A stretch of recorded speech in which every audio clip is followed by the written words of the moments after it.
পাক পৰদিন আলম সৃষ্টি কৰতে মাহবুদ ইয়া আল্লাহ আমি সকলোকে তোমাৰ দৰবাৰত আল্লাহ হাত দাঙি তুলিছো মোলা আল্লাহ আমার সকলো মনোজাতকে তুমি কবুল করে দাও আল্লাহ আমাদের যে মুকসুদ নিয়া আল্লাহ আমি তোমার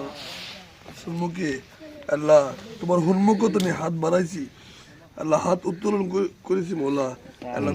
তুমি আমার প্রত্যেকের আল্লাহ তুমি আমার মনের আশা আল্লাহ আকাঙ্ক্ষা পূরণ করে দে মৌলা আল্লাহ তুমি আমার অসমৰ মুখ্যমন্ত্ৰী মহোদয় আল্লাহ তুমি ভালকে আমাদেৰ অসমখন চলাই নিব তুমি কবুল কৰা মৌলা আল্লাহ আমি যি সকলোৱে ভাবিছো আল্লাহ যি মনৰ আশা লৈ পেলাই আমি এই জন্মদিন পালন কৰিছো আল্লাহ আমাৰ সকলো মনৰ আকাংক্ষা তুমি পূৰণ কৰি দিয়া মৌলা আল্লাহ আল্লাহ অসমৰ ভিতৰত বিশ্বৰ ভিতৰত আল্লাহ সকলো ইছলাম এবং আমাৰ সকলো জাতিকে আল্লাহ সমানভাৱে আল্লাহ চাবলৈ আল্লাহ তুমি আমাৰ মুখ্যমন্ত্ৰী মহোদয়ক আল্লাহ মনৰ ভাৱ যি আছে আল্লাহ সকলো মানুহক একে প্ৰকাৰে চাবলৈ তুমি তৌফিক দান কৰা সাল্লাল্লাহু আলাইহি নবিয়্যিল হাবিবুল কাৰীম আমিন বিৰহমাতিকা ইয়া আৰহামাৰ ৰাহিমিন সৰ্বকালৰ সৰ্বশ্ৰেষ্ঠ অসমৰ মাননীয় মুখ্যমন্ত্ৰী শ্ৰীযুত হিমন্ত বিশ্ব শৰ্মাদেৱৰ উপজা দিন 57 সংখ্যক উপজা দিন গতিকে আজি আমি এই মধ্যনিশাই তেখেতৰ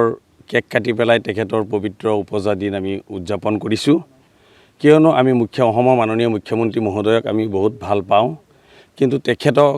আমি আজিৰ এই শুভক্ষণত তেখেতক আমি এটা বাৰ্তা দিব খোজোঁ যে তেখেতৰ উজ্জ্বল ভৱিষ্যত কামনা কৰোঁ আমি আৰু অনাগত দিনত তেখেত এজন শক্তিশালী নেতাৰূপে অসমত প্ৰতিষ্ঠা লাভ কৰক আৰু তেখেতে আমাৰ জাতি ধৰ্ম বৰ্ণ নিৰ্বিশেষে আমাৰ সকলোকে সমমৰ্যাদা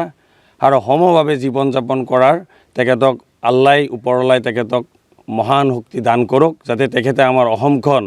ভাৰতৰ ভিতৰত শ্ৰেষ্ঠ ৰাজ্য হিচাপে গঢ়ি তোলে আৰু আমি তেখেতৰ প্ৰতি আশাবাদী তেখেত যিমান দিনলৈকে বাচি থাকিব যাতে আমাৰ ৰাস্তা ঘাটৰ পৰা আৰম্ভ কৰি কণ কণ ল'ৰা ছোৱালীৰ শৈক্ষিক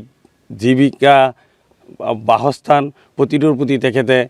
কাম কৰি যোৱাৰ ওপৰলাই যাতে তেখেতক শক্তি দিয়ে এয়াই আজি আমাৰ এই পবিত্ৰ জন্ম